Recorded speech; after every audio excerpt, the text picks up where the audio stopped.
Vous confirmez sur ces plateaux que l'honorable Théongoa Bidie, il est au Parlement par le fruit de la corruption parce qu'il a corrompu pour avoir votre siège, Madame Gisèle Nabozi Balegamire. Oui, il connaît. Il connaît. Il est conscient de ça. La Cour constitutionnelle connaît. La CENI connaît. Le président de la République connaît. Monsieur Kabouya connaît. Donc nous avons un corrupteur au Parlement. Au Parlement. Monsieur Théongoa Bidie. Oui. D'abord, la manière dont elle a nommé. Hein? Moi, j'apprécie d'abord. Maintenant, c'est aux membres du gouvernement de faire tout pour l'aider. Hein? Je pense qu'elle a mis chacun à sa place. Ce que nous devrions faire, c'est d'approcher ces ministres-là. S'il y a quelque chose qui ne marche pas dans tel secteur, qu'on ne le fasse pas porter à Madame Soumina. Parce que aussi, nous l'écoutons dans le Conseil des ministres, les instructions qu'elle donne. Quand vous suivez le Conseil des ministres, les instructions qu'elle donne, c'est pour faire avancer notre pays. Donc, vous ne voulez pas que les gens s'attaquent à la Première ministre par rapport à l'échec d'un ministre, parce que le ministre est le maître de son secteur, mais il y a quand même les opposants qui pensent, qu'elle n'a pas tout le pouvoir, même quand elle tient des conseils des ministres, c'est le chef de l'État qui est là, elle parle en deuxième lieu, elle n'a pas tout le pouvoir, et ces ministres-là ne l'écoutent même pas. Je ne dis pas que c'est vrai, mais ces ministres ne l'écoutent même pas, ces ministres voient seulement le chef d'État. Est-ce qu'elle a tout le pouvoir pour faire peur quand elle donne l'instruction à un ministre pour que ces ministres respectent ce que la première dame a dit, la première ministre a dit? Et comme je me suis présentée, il y a l'aspect que je n'avais pas touché. Moi, j'ai toujours aspiré être élu député national. Je me suis déjà présentée 2 fois à des législatures passées, en 2018 et en 2023. Et souvent, je suis élu, mais non proclamé. Tout le monde élu non proclamé. Je suis parmi les victimes de l'injustice et de la corruption de notre système judiciaire. Mais ça, c'est fort, ça que vous êtes en train de dire. Oui, c'est connu, je peux le dire partout. Il y a les états généraux de la justice. Quand vous dites bien plusieurs fois vous étiez élu et non proclamé, c'est qui veut dire il y a des gens qui sont, je peux le dire ici, il y a M. Théongoa Bidie, l'ancien gouverneur du Sud Kivu, qui est assis maintenant dans mon siège à l'Assemblée nationale, en général à travailler, et non pas s'attaquer à la personne parce que seulement elle est de sexe féminin.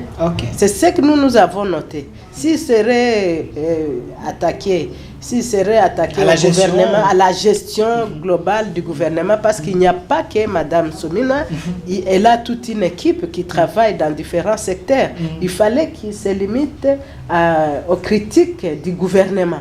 Mais lui a parlé de la femme, comme si il avait des antécédents contre Mme Soumina. Et c'est pour cela que nous nous sommes levés, nous nous sommes dit ça, ce n'est plus un commentaire sur le gouvernement, ça devient la question d'attaque de la femme, parce qu'il dit déjà que, non, je vous avais donné un exemple ici, où j'avais participé à une scène où la femme est en train de faire les manœuvres, elle est en train de conduire. Déjà, un monsieur qui a avancé. Oui, j'ai les bébé, quand même. Oui, j'ai les échos. Et je ne crois pas que ça soit vrai ce que vous dites là. Il faut vérifier. Il faut que je vérifie. Je ne peux pas l'affirmer ni l'infirmer parce que vous savez que, comme a dit le chef de l'État, que notre justice est malade. Il fallait dire que notre société est malade et le diagnostic, c'est la corruption. Et donc, quand on dit que tel ou tel groupe est corrompu, je ne peux pas douter. Je dois d'abord faire des enquêtes pour affirmer ou infirmer. Mais vous n'avez pas répondu à ma question. Vous avez fait une diversion. Oui. Quand vous étiez ministre de la Justice, quels sont les dossiers qui venaient plus dans votre bureau? Est-ce l'état de la justice de la province? Cette justice est manipulée par la force étrangère ou cette justice tient encore dans votre province par les Congolais? En fait, la plupart des dossiers qui arrivaient, parce qu'il y a des gens qui confondaient le ministère de la Justice et les juridictions, alors qu'il s'agit des pouvoirs différents. Et bon, comme je dois recevoir tout le monde, j'écoutais différentes doléances. Et la plupart, c'était lié d'abord aux conflits fonciers. Okay. Il y a des conflits fonciers. Bien sûr, il y a aussi cette infiltration. Quand nous parlons de l'Est, on ne peut pas mettre à côté l'infiltration. L'infiltration est permanente. Mais dire que la justice peut gérer. Du nouveau à Kinshasa, PKM Invest Shop, distributeur des produits électroniques grand public et du prêt-à-porter. Retrouvez les meilleures offres et promos des smartphones, laptops, accessoires et du prêt-à-porter à des prix inédits. Nos adresses: commune d'Engaliema, avenue Colonel Mongiba, numéro 3, quartier Bassoko, référence rond-point magasin Kintambo, à côté de la station Total. Limité 7e rue résidentielle, place commerciale, voire l'immeuble à l'Italia. Pour tout contact, appelez au 085 016 33 65. PKM, c'est la qualité. PKM, c'est la différence. PKM, c'est la satisfaction.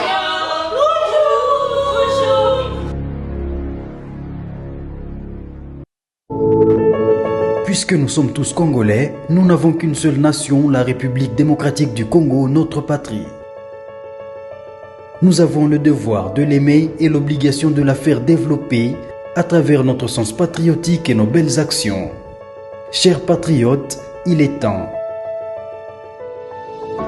Rejoignez-nous dans la campagne citoyenne et éducative de sensibilisation sur le changement de mentalité.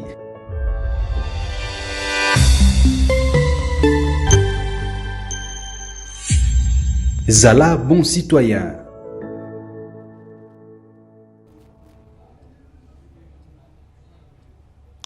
La place de la femme, est-ce dans les bureaux de l'État? La femme est censée rester à la cuisine ou la femme est censée apporter son apport, permettez-moi la tautologie, pour l'avancement de la République démocratique du Congo. Depuis 1960 jusqu'à aujourd'hui, nous constatons ensemble avec les publics congolais ou le peuple congolais que sous les régimes Tshisekedi, la femme congolaise est en train de prendre la place,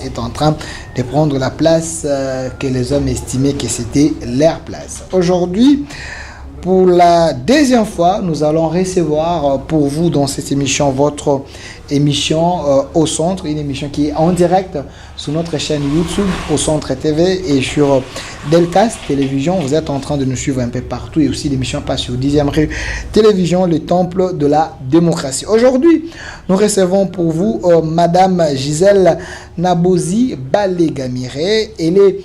Elle était ministre provinciale de la justice dans la province du Sud Kivu. Elle est ici avec nous. C'est une femme battante, une femme forte. Nous la prenons parce que vous nous avez dit qu'il faut aussi donner la place à la femme. Elle est ici avec nous.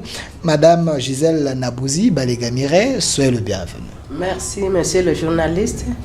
Je salue aussi nos auditeurs et je salue mes électeurs du territoire d'Ijou au Sud Kivu, en République démocratique du Congo. Je suis là, je suis sur votre invitation sur ce thème, sur la place de la femme dans la gestion de la chose publique. Oui, il y a à se dire là-dessus parce que nous sommes en train d'avancer. Vous êtes en train d'avancer parce que... Nous sommes en train d'avancer, nous le sentons. Et ce qui nous a rassurés de plus, c'est le fait que le champion de la masculinité positive a pensé réellement à la femme, en la plaçant à la tête du gouvernement, qui est vraiment un poste stratégique de haut niveau, ce qui signifie que même dans les entreprises, nous espérons qu'il va penser aussi aux femmes. Dans les postes des autres secteurs, nous appelons tout le monde qui gère les institutions de l'État ou des entreprises privées à emboîter le pas du chef de l'État qui est le champion de la masculinité positive. Et je voudrais profiter de cet espace pour remercier encore le chef de l'État qui a valorisé la femme en nommant Madame Judith Souminois à ce poste pour nous montrer qu'il a vraiment cette volonté de pouvoir promouvoir la femme. Voilà, promouvoir la femme, le chef de l'État et les champions de la masculinité positive. On va en parler, mais parce que vous avez dit que vous étiez candidat dans votre province, revenons un peu. La santé de votre province, le Sud Kivu présentement, pensez-vous que c'est une province qui est en train de changer la robe ou la province, elle est restée comme elle était sous le régime Tshisekedi? Parlons-en. Bon, je ne sais pas dire en détail ou parler de la santé de la province sous le régime Tshisekedi parce que moi j'ai été ministre dans le gouvernement de Kabila. C'était à l'époque de Kabila et depuis que le nouveau président Tshisekedi est là, je n'ai pas encore géré la province, mais nous pensons qu'aujourd'hui il y a des avancées, surtout avec l'avènement des professeurs Pouroussi dans cette province. Nous voyons comment son système de gestion qui est inclusif, qui est participatif, et c'est ce que le peuple veut. Nous voyons comment il est en train d'approcher la population pour comprendre le réel besoin du peuple et il veut travailler ensemble avec toutes les couches. Donc c'est l'homme de proximité. C'est l'homme de proximité. Nous espérons qu'avec cette stratégie, il pourra s'en sortir. Parce qu'il faut le dire, la province du Sud Kivu, elle n'est pas facile à gérer. C'est là que tout commence. Hein? Voilà. Quand vous dites que c'est là que tout commence, vous étiez ministre provincial de la justice de la province du Sud Kivu. En étant ministre de la justice de la province, vous avez eu à croiser, à voir des dossiers, à comprendre certaines réalités parce que c'est la justice élève une nation. Est-ce vrai, cette province a problème, Sud Kivu? Il y a plus des infiltrés là-bas qui posent des problèmes. Par rapport à votre expérience comme ancienne ministre de la justice de la province. D'ailleurs, parlant de mon expérience, je ne dois pas tout de suite brandir mon expérience en politique. Je dois d'abord parler de mon militantisme au sein de la société civile du Sud Kivu. Ah, quelqu'un m'a dit, donc vous avez commencé les combats avant. J'étais d'abord une grande militante dans la société civile, dans les mouvements des femmes. Et j'ai été nommée pendant que j'étais déjà présidente provinciale du CAFCO, qui est le cadre permanent de consultation de la femme congolaise, comme Rose Mutombo ici au niveau national. Et c'est là que nous avons beaucoup travaillé vraiment et beaucoup de décisions des dirigeants avaient été changées grâce à notre combat. Et si je dis que tout commence au Sud Kivu, c'est parce que la société civile du Sud Kivu a toujours été forte. Elle ne se laisse pas faire et nous connaissons ce que nous cherchons. Et quand nous combattons une chose, vraiment, nous y allons jusqu'au bout. Ce qui fait que quand une autorité vient, il doit se rassurer qu'il maîtrise la société civile. C'est par là que je devrais commencer, parce que c'est nous qui donnons le go pour toutes les provinces de la République. Mais il semblerait que cette société civile étant de la province du Sud Kivu, vous n'êtes pas les seuls, hein, il y a plusieurs sociétés civiles, mais vous êtes alimentés, sous-traités par le belligérant. Les gens qui sont à la base des troubles dans la province, c'est eux-mêmes qui vous financent et ils ont aussi l'air société civile. Non, est-ce vrai? Je ne sais pas si c'est le cas maintenant, mais je suis en train de parler de mon époque où j'étais militante à la société civile. Mais vous connaissez quand même la réalité. Vous restez dans la société civile pour toute la vie parce que non, je ne suis plus à la société civile, non. Mais vous avez quand même les rapports. J'ai été société civile et après ça, je suis devenue politique. Aujourd'hui, je suis membre de l'AFDC, du regroupement AFDC de Bahati Lukwebo. Et donc, je ne peux pas rentrer dans le ventre de ma mère 2 fois pour revenir à la société civile. Mais vous avez quand même les échos de cette société civile. C'est votre bébé quand même. Oui, j'ai les échos et je ne crois pas que ça soit vrai ce que vous dites là. Il faut vérifier, il faut que je vérifie. Je ne peux pas l'affirmer ni l'infirmer parce que vous savez que, comme a dit le chef de l'État, que notre justice est malade. Il fallait dire que notre société est malade et le diagnostic, c'est la corruption. Voilà. Et donc, quand on dit que tel ou tel groupe est corrompu, je ne peux pas douter. Je dois d'abord faire des enquêtes pour affirmer ou infirmer. Mais voilà. Vous n'avez pas répondu à ma question. Vous avez fait une diversion. Oui. Quand vous étiez ministre de la Justice, oui. Quels sont les dossiers qui venaient plus dans votre bureau? Est-ce l'état de la justice de la province? Cette justice est manipulée par la force étrangère ou cette justice tient encore dans votre province par les Congolais? En fait, la plupart des dossiers qui arrivaient, parce qu'il y a des gens qui confondaient le ministère de la Justice et les juridictions, alors qu'il s'agit des pouvoirs différents. Et bon, comme je dois recevoir tout le monde, j'écoutais différentes doléances et la plupart c'était lié d'abord aux conflits fonciers. Okay. Il y a des conflits fonciers. Bien sûr, il y a aussi cette infiltration. Quand nous parlons de l'Est, on ne peut pas mettre à côté l'infiltration. L'infiltration est permanente. Mais dire que la justice peut gérer cette question de l'infiltration, non.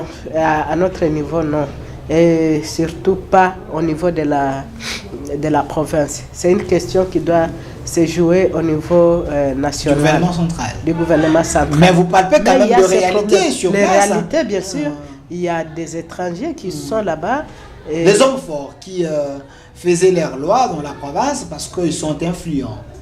Non, pas faire leurs lois. Non, c'est-à-dire qu'il y a des gens, qui favorisent, qui continuent à favoriser cette infiltration, qu'il faut décourager. Parce que je pense qu'il faut renforcer au niveau des frontières et des sous-frontières. Parce que là, chez nous, il y a des frontières légalement connues. Et il y a aussi d'autres, parce que nous sommes très proches. Bukavu est trop proche du Rwanda, Goma est trop proche du Rwanda et de l'Ouganda, tout ça. Donc, il y a moyen de contourner la sécurité de la province. Aussi, il y a des gens qui ont mal compris cette collaboration de la CIRGL des pays des Grands Lacs. Quand on a mis en place ce projet-là de coopération régionale, des petits commerces, il y en a qui passent par là pour infiltrer le pays. Donc il y a cette question qui est très sensible que je ne saurais pas développer ici. Nous sommes ici pour la question de la femme pas de problème.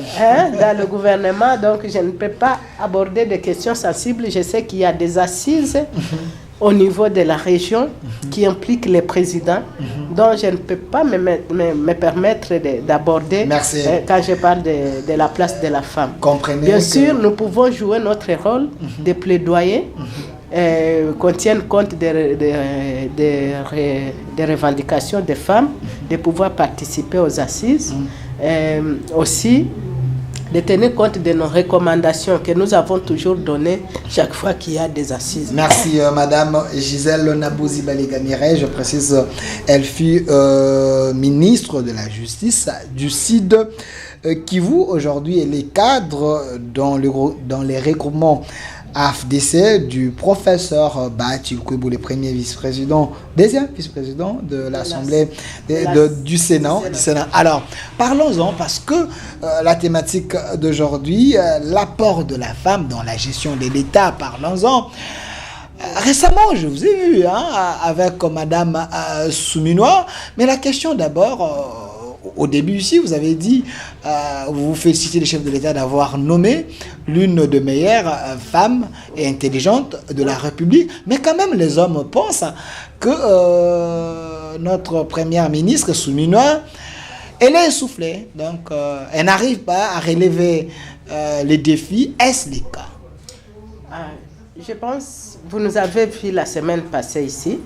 Nous sommes revenus sur cette question où nous étions en train de condamner le journaliste Israël Mutombo. Ok, le patron de Bossolo TV. Bossolo TV. Et Bossolo Politique. Nous avons porté plainte contre Israël parce qu'évidemment, effectivement, il a fait allusion à Madame la Première ministre quand il était en train de commenter l'action du gouvernement, jusqu'à ce qu'il a quitté l'action du gouvernement.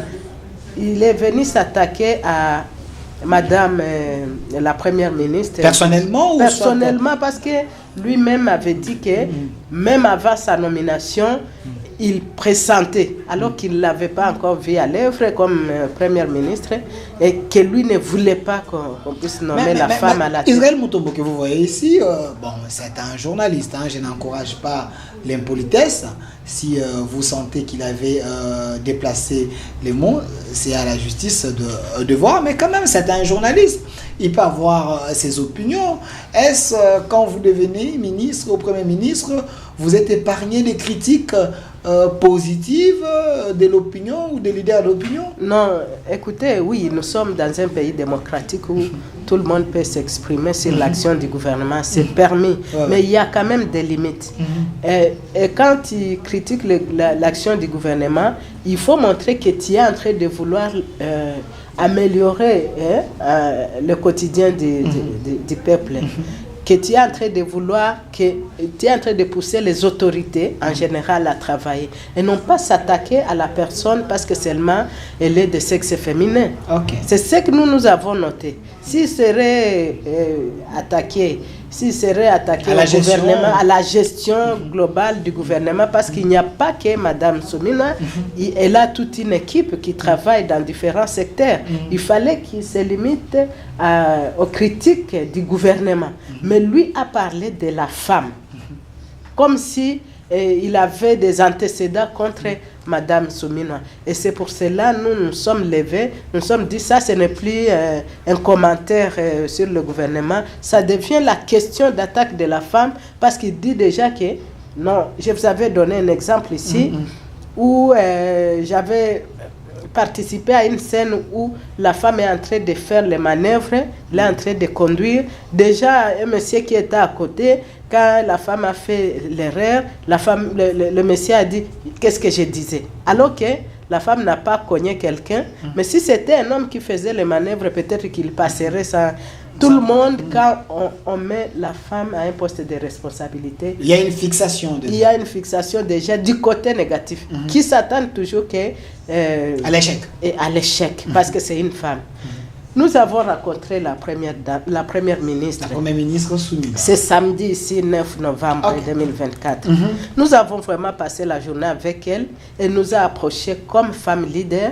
Et moi, j'ai aimé cette approche de vouloir parler avec les femmes pour comprendre les vrais besoins du peuple. Moi, je crois que c'est une bonne approche et elle est encore au début. Elle-même nous a dit, je ne sais pas si vous avez écouté son discours, elle a dit, ça fait 4 mois seulement que je suis en fonction. Parce que j'ai été nommée et après, pour m'investir, ça a pris du temps. Et donc, depuis qu'elle a commencé à travailler, il y a seulement 4 mois. 4 mois. 4 mois. 4 mois, c'est-à-dire 120 jours. 120 jours, bien sûr. C'est beaucoup. Mais il faut comprendre qu'il y a des choses à comprendre avant de passer à l'action, n'est-ce pas? Elle doit d'abord comprendre tous les secteurs qui forment le gouvernement avant de commencer les actions proprement. Parce que ça, ce n'est pas le vœu de chèque, hein, selon certains analystes hommes qui pensent gouverner, c'est prévoir. Quand on vous nomme, vous avez une équipe qui va travailler pour vous. Vous êtes là pour signer, donner des orientations. Quand vous dites qu'il faut d'abord maîtriser les secteurs, c'est comme si il faut apprendre encore. Non, c'est que certaines personnes n'aiment pas. Il ne s'agit pas d'apprendre, même si tu es là pour signer. On ne signe pas pour signer. N'importe comment. Non, on ne signe pas n'importe comment. Surtout quand on gère une chose publique, il faut comprendre le soubassement de chaque dossier avant de signer. Il faut le temps. Oui, il faut le temps. Moi, je ne comprends pas. Depuis 1960, elle est la 40e, 28e, hein? 28e première ministre, n'est-ce pas? On a eu donc 27 premiers ministres hommes. Est-ce que tous on les a évalués après 4 mois? Bon, peut-être. Est-ce qu'il y avait des réactions comme ça? Bon, peut-être son malheur, c'est que au moment où on l'a nommé, les Congo a plus de problèmes. Il y a plus l'exigence, la faim. Donc il y a eu Covid à son époque. Non. Donc, toutes ces choses-là, peut-être que c'est... Non, tout ça, c'est lié au fait que, comme on dit chez nous en Swahili, Buyuwai Komingi. Ok. Buyuwai Komingi, ndani ya Congolais. Ok. Donc, les connaisseurs, les Congolais sont des connaisseurs. Même s'ils ne maîtrisent pas quelqu'un, il va se mettre là-bas en train de commenter sans comprendre. Ok. Il fallait qu'on lui laisse le temps. Donc, les Congolais sont experts en tout. Ils sont experts en tout. Finalement, moi, j'ai compris que si demain encore je suis nommé, je ne veux pas, bien sûr, je dois tenir compte des recommandations, des desiderata de la population, mais je ne dois pas m'adonner aux critiques, parce que je comprends que les critiques des Congolais ne sont pas nécessairement objectifs. Quand vous voyez ce qu'on reproche... Pas trop, hein, pas trop. Hein, pas trop. Bon, oui, il y en a qui commentent. Je dis pas nécessairement. Ce qui veut dire qu'il y en a quand même qui commentent, qui critiquent dans le sens objectif. Il est au milieu. Il va parler de ce qui marche et montrer ce qui ne marche pas encore. Mais pour Israël Mutombo, il est tombé juste au point négatif. Donc il est dans le populisme. Dans le populisme. Dans le sensationnel. C'est pour cela, quand vous avez regardé sur nos pancartes, on avait écrit Nani Atindiyo. Ah, ok. Qui t'a envoyé? Parce que nous avons compris qu'il y a quelqu'un derrière lui. Ah, pancarte Agora. Oui. Non, pas Agora, non. Quand nous avons mené l'action là, de nous plaindre au sein de CESAC, pour nous plaindre contre Israël et Mutombo. Nous avons écrit sur nos affiches. Qui t'a envoyé? Israël et Mutombo, qui t'a envoyé? On a écrit dans toutes les langues là. Mais cette question, il faut plus la poser aux gens de l'UDPS, hein, parce que j'ai vu dans les réseaux sociaux plusieurs militants, combattants de l'UDPS en train de s'attaquer à la première ministre en disant que maman a échoué, il faut tout changer, vous êtes contre le ministre de la Justice. Donc il y a les attaques un peu comme ça. J'ai vu également Eliezer Ntambwe, député national, lui aussi a analysé à sa manière. Donc quand vous dites Nana Tindio, c'est comme si les gens ne peuvent pas réfléchir d'eux-mêmes, il faut toujours qu'ils agissent par procuration. Oui, bien sûr. Parce que vous voyez qu'avec l'avènement du chef de l'État, son Excellence Antoine Tshisekedi Tshilombo, c'est un parti, il vient de l'IDPS. C'est un parti qui a milité pendant plus de 35 ans, n'est-ce pas? Ils ont des militants qui se sont donnés au parti et dans leur tête, ils savaient que tous les postes allaient leur appartenir. Alors, bon, je ne sais pas si Madame Soumine aussi faisait partie de l'IDPS, mais moi, je sais qu'il y avait beaucoup d'attentes au sein de l'IDPS. Ce qui fait que quand ils voient quelqu'un d'autre occuper un poste quelconque, ils disent non, ça c'est notre poste, c'est nous qui devrions être là. Et là, ils ne vont plus voir au blanc ce qu'il fait. Il va seulement s'attaquer à ce que le ministre ou celui qui occupe le poste, ce qu'il fait de mauvais. Pour qu'on mette celui qui était censé, selon eux, occuper ce poste. C'est ça seulement. C'est pas que à ce niveau, et avec les défis auxquels notre gouvernement est confronté, je pense que ce n'était pas le moment de pouvoir évaluer l'action du gouvernement. Alors, Madame la ministre, nous sommes en direct, mais j'aimerais quand même savoir, est-ce Madame Souminois, elle a fait mieux pendant ces 4 mois? Qu'est-ce qu'elle a fait? Qu'est-ce qui est différent? Quand les gens regardent Souminois, ils peuvent dire que Soumine est plus mieux que Matata, Soumine est plus mieux que Sama, Aidez-nous quand même à comprendre. Dans quel secteur où Madame Souminois a bougé les lignes? Peut-être que si je le dis, vous allez dire que c'est parce que nous défendons toujours les femmes. Mais vous-même, vous êtes conscient de ce qu'il a réussi à faire. D'abord, la manière dont elle a nommé. Moi, j'apprécie d'abord. Maintenant, c'est aux membres du gouvernement de faire tout pour l'aider. Je pense qu'elle a mis chacun à sa place. Ce que nous devrions faire, c'est d'approcher ces ministres-là. S'il y a quelque chose qui ne marche pas dans tel secteur, qu'on ne le fasse pas porter à Madame Soumina. Parce que aussi, nous l'écoutons dans le Conseil des ministres, les instructions qu'elle donne. Quand vous suivez le Conseil des ministres, les instructions qu'elle donne, c'est pour faire avancer notre pays. Donc, vous ne voulez pas que les gens s'attaquent à la première ministre par rapport à l'échec d'un ministre, parce que le ministre est le maître de son secteur, mais il y a quand même les opposants qui pensent, il y a les opposants qui pensent qu'elle n'a pas tout le pouvoir, même quand elle tient des conseils des ministres, c'est le chef de l'État qui est là, elle parle en deuxième lieu, elle n'a pas tout le pouvoir, et ces ministres-là ne l'écoutent même pas, je ne dis pas que c'est vrai, mais ces ministres ne l'écoutent même pas, ces ministres voient seulement le chef d'État. Est-ce qu'elle a tout le pouvoir pour faire peur quand elle donne l'instruction à un ministre pour que ces ministres respectent ce que la première dame a dit, la première ministre a dit? Heureusement, vous évoquez ça. Heureusement, ça vient de vous. C'est que vous comprenez que même au sein du gouvernement, il peut y avoir des gens qui ont une aperçue négative. Des électrons libres. Oui, des électrons libres ou des gens qui ne sont pas d'accord que la femme les dirige. Si on peut trouver dans une équipe de gouvernement un ministre ou une ministre qui ne parvient pas à se soumettre à la première ministre qui est son chef, là c'est grave. Et là j'inviterai Madame la première ministre à sanctionner. Est-ce qu'elle a le pouvoir de sanction? Oui. Parce qu'avant de sanctionner, il faut avoir ce pouvoir. Parce que certaines personnes pensent qu'il y a la main noire derrière ces ministres-là. Le ministre qui pense que je suis ami du chef. Et voilà. Il y a des gens comme ça, des ministres arrogants.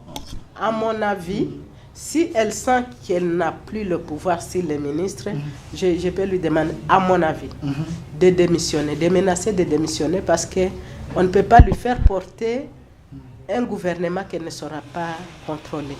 Un gouvernement désobéissant.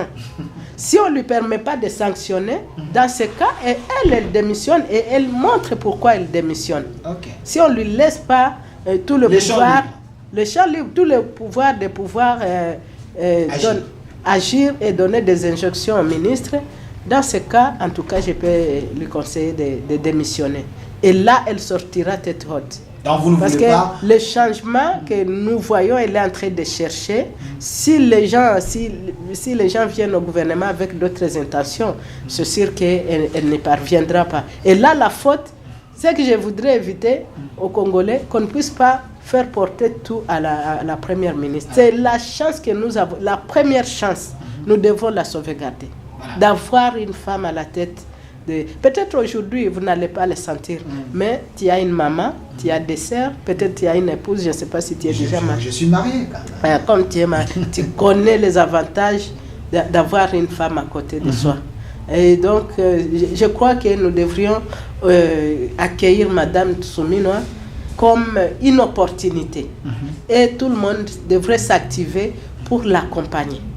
Voilà. Et s'il y a quelque chose qui ne marche pas, que dans ton secteur, tu commences à améliorer déjà ce qui ne marche pas et envoyer tes revendications au niveau du gouvernement. Mais ce qui est vrai comme journaliste, pour avoir mené un peu des enquêtes, Madame Souminoa, c'est une femme battante, une femme très très très forte, une femme intelligente, je précise bien. Donnez-moi un peu la photo ici, une femme très très très très intelligente, elle sait ce qu'elle fait. Elle était ministre du Plan. Si le chef de l'État a été réélu en pompe, c'est parce qu'il y a eu le projet de PDL 145 territoires. Avant elle, il y avait un ministre du Plan, un ministre qui s'était rébellé contre le chef de l'État. Mais quand Mme Souminoa était venue dans ce ministère du Plan, Mme Souminoa a fait des prouesses. On est journaliste. Avec PDL 145 territoires, c'était une réalité. C'est elle qui conduisait ces projets. Aujourd'hui, Mme Souminoa, comme première ministre, cette dame est en train de travailler. Elle coordonne des projets, elle gère des réunions, elle gère des tensions, elle donne des solutions. Mais je ne sais pas, ces machos d'hommes, ces hommes-là qui pensent que le poste de la première ou le premier ministre leur revient.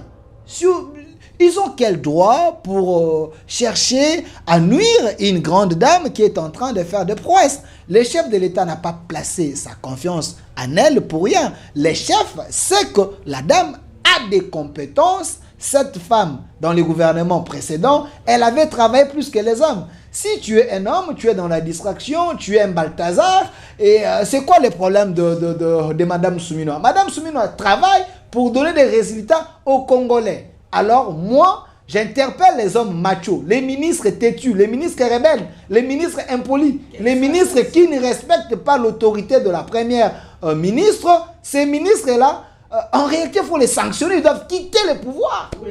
S'ils pensent que le chef de l'État va les protéger, malheur à eux, parce que le chef de l'État, il est légaliste, il aime respecter les lois de la République, et beaucoup seront déçus parce que Madame Souminois va s'y prendre. Alors, Madame, parce que nous parlons de l'apport de la femme, il y a quand même certaines dames dans le gouvernement Souminois. Est-ce que pouvez-vous me citer des femmes qui sont en train également de suivre les pas de la Première ministre je sais en travaillant bien. Mais je ne peux pas mentir, je n'ai pas les détails de chaque ministre.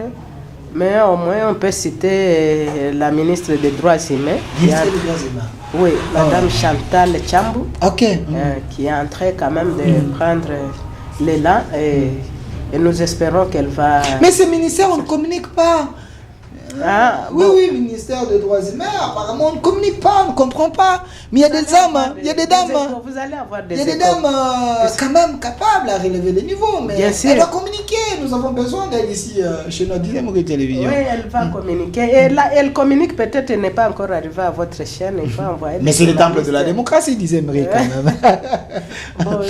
À part elle, on parle, on nous cite aussi Madame Eve Bazaïba. Il semble. Eve Bazaïba, quand même, vous la connaissez depuis longtemps. Elle travaille. Au ministère de l'Environnement. Au ministère de l'Environnement. Elle ne fait pas la honte de la femme. Non, je ne crois pas. Peut-être d'autres peuvent dire. Bon, vous allez m'appeler féministe peut-être, mais moi j'apprécie Madame Bazaïba quand elle travaille. En tout cas, moi je voudrais même la prendre comme modèle. Parce qu'elle fait quand même des innovations, elle amène des innovations dans son secteur et on les sent. Alors, une autre question, quand j'annonçais je vous reçois, on est en train de chuter. Récemment au Parlement ici, il n'y a que les vidéos des hommes qui ont fait rage. Les hommes prenaient parole et les hommes pointaient du doigt les problèmes de la République. Mais il n'y avait pas assez de femmes. Les femmes qui ont pris la parole, il n'y avait pas les arguments poignants. Est-ce que c'était quoi Encore, je vais revenir au terme que j'ai utilisé avant. Les Bayouaï, des connaisseurs. Les Congolais sont des connaisseurs. Parce qu'il y a des femmes seulement. Dans l'Assemblée nationale, là, il y a combien d'hommes? Nous sommes à 10%, n'est-ce pas? Les femmes sont à 10%. Est-ce que si seulement 10% des députés n'ont pas parlé, vous paniquez parce que seulement ce sont des femmes? Non, mais quand même, les femmes doivent prendre la parole. Non, elles sont là je vais vous parler du caractère de la femme. Pour se poudrier. Non, ce n'est pas parce qu'on est au Parlement qu'on doit parler sans réfléchir. Vous connaissez les caractéristiques de la femme. Une femme, quand elle va dans une réunion, elle écoute d'abord. Elle écoute comment le débat est en train d'avancer. Elle écoute les réactions du responsable. Maintenant, elle saura comment aborder les sujets qui les tient à cœur. Dans toutes les sociétés, c'est comme ça. Attendez, la session suivante, vous allez avoir les échos des femmes. Laissez-moi envoyer un message au président Cameroun. Les femmes réfléchissent, il faut retenir que les femmes réfléchissent d'abord avant de parler. Et tu verras que quand il y aura intervention des femmes, il n'y aura pas de dispute comme on a observé. Le président est en train de parler, l'autre continue alors qu'il est déjà rentré à sa place. Non, la femme parle avec précision. Il ne parle pas beaucoup, mais elle parle après avoir réfléchi. Moi, j'ai confiance que les femmes qui n'ont pas encore parlé au Parlement, elles sont en train de concevoir bien leur matière. Le pays a beaucoup de problèmes. Beaucoup de problèmes, notamment l'agression. Et ce sont des questions qu'on doit aborder avec précision. On doit être concis quand on parle. Et donc, ne commencez pas à commenter parce qu'il n'y a pas eu des interventions de femmes. Non. Je sais qu'elles sont en train de préparer leur speech. Alors, M. Massounda, si je peux avoir la photo du président de l'Assemblée nationale, Cameroun, j'aimerais quand même m'adresser au président Cameroun. Et ici, sur ce plateau, je suis avec ministre honoraire de la justice du Sud Kivu, de la province du Sud Kivu, Madame Gisèle Nabozi Balégamire. Elle est là avec nous Président Kamere, je m'adresse à vous, cher président. Il y a un débat dans l'opinion que vous ne donnez pas la parole à la femme à l'Assemblée nationale. Je ne sais pas, je sais que vous êtes un homme très intelligent et courtois, vous considérez la femme, mais pourquoi la femme n'arrive pas à hausser les tons au Parlement? Monsieur Vital Kamerhe, président Vital Kamerhe, l'inquiétude s'installe. Donnez la parole à la femme. Est-ce dans votre Parlement, monsieur Vital Kamerhe, président Vital Kamerhe, il n'y a pas de femmes intelligentes, il n'y a pas de femmes courageuses, il n'y a pas de femmes capables, il n'y a pas de femmes qui ont demandé parole pour essayer un peu de s'adresser à l'opinion? Parce qu'elles ont été élues par leur base. Mais pourquoi vous n'arrivez pas à donner la parole à la femme? C'est un constat. On nous a demandé, nous journalistes, de vous interpeller. Donnez la parole à la femme. Quand il y a les discussions là-bas, c'est plus des vidéos des hommes qui circulent. On ne voit pas les vidéos des femmes. Il y a des femmes intelligentes. Président Kamerhe, écoutez les doléances des gens qui vous aiment. Je sais que vous êtes un homme, vous êtes un pacificateur. Donnez cette fois-ci la parole à la femme. Les gens qui sont en train de nous suivre, coupez cette vidéo, envoyez au président Kamerhe. Je sais qu'il va nous écouter. Et il doit donner cette fois-ci la parole à la femme au Parlement. Alors, Madame Gisèle, votre mot de la fin, regardez la caméra. Qu'avez-vous envie de dire que vous n'avez pas dit dans cette émission? Et pensez-vous que après cette émission, la femme sera conscientisée? Ah oui, je pense. Comme vous le savez, comme je me suis présentée, il y a l'aspect que je n'avais pas touché. Moi, j'ai toujours aspiré à être élu député national. Je me suis déjà présentée 2 fois à des législatures passées, en 2018 et en 2023. Et souvent, je suis élu, mais non proclamé. Tout le monde élu non proclamé. Je suis parmi les victimes de l'injustice et de la corruption de notre système judiciaire. Mais ça, c'est fort, ça que vous êtes en train de dire. Oui, c'est connu, je peux le dire partout. Il y a les états généraux de la justice, quand vous dites bien plusieurs fois vous étiez élu et non proclamé, c'est qui veut dire il y a des gens qui arrachent votre oui, siège. je peux le dire ici, il y a M. Théon Bidje, l'ancien gouverneur du Sud Kivu, qui est assis maintenant dans mon siège à l'Assemblée nationale. Injustement. C'est les accusations. Oui, je l'ai dit, c'est M. Théon Bidje. Il est assis maintenant sur mon siège à l'Assemblée nationale. Il peut vous porter plainte par la voie de la corruption, je peux le dire, qui m'amène partout où il veut. Donc, M. Théon Bidje. Parce qu'on a été en justice avec. Attendez, M. Théon Bidje, il a corrompu pour récupérer votre siège et rester au Parlement. Donc, vous confirmez ici sur le plateau du 10e rue que l'honorable partout à la RTNC, Télé 50, invitez-moi, je peux le dire. Il est conscient de ça, je le réaffirme. Vous confirmez sur ces plateaux que l'honorable Théon Bidje, il est au Parlement par le fruit de la corruption parce qu'il a corrompu pour avoir votre siège, Madame Gisèle Nabozi Balegamire. Oui, il connaît. Il connaît. Il est conscient de ça. La Cour constitutionnelle connaît. La CENI connaît. Le président de la République connaît. Monsieur Kabouya connaît. Donc nous avons un corrupteur au Parlement. Au Parlement. Monsieur Théon Bidje. Oui. Donc c'est un antivaleur. Il est dans mon siège. Donc c'est un antivaleur selon vous? Pardon? C'est un antivaleur. Parce qu'il c'est un antivaleur. C'est tout ça qu'on doit combattre dans le pays. Oui. Et nous devons le dire à la première ministre. Donc la personne que nous voyons là à la télé, selon vous, Madame Gisèle, il occupe ma place. C'est un corrupteur. C'est un corrupteur. Il connaît. Et la gestion de la province, sa gestion de la province du Sud Kivu, c'est parmi les chaotiques. Non, il semble que c'était une meilleure gestion. Non. Ne me faites pas parler. Je n'ai pas géré avec lui. Moi, je parle seulement de mon siège qu'il occupe. Mais quand vous c'est tout. Mais on n'est pas venu pour ça. On n'est pas venu pour ça. Si j'évoque ça, c'est parce que tu as parlé de l'intervention des femmes au Parlement. Et moi, j'aspirais à ça.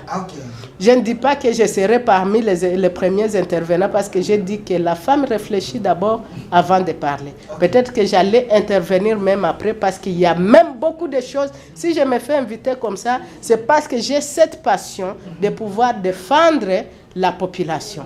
Est-ce que même au Parlement, il prend la parole, il parle? Je ne sais pas ce qu'il fait là-bas. Donc vous regrettez votre place? Oui, je le regrette amèrement.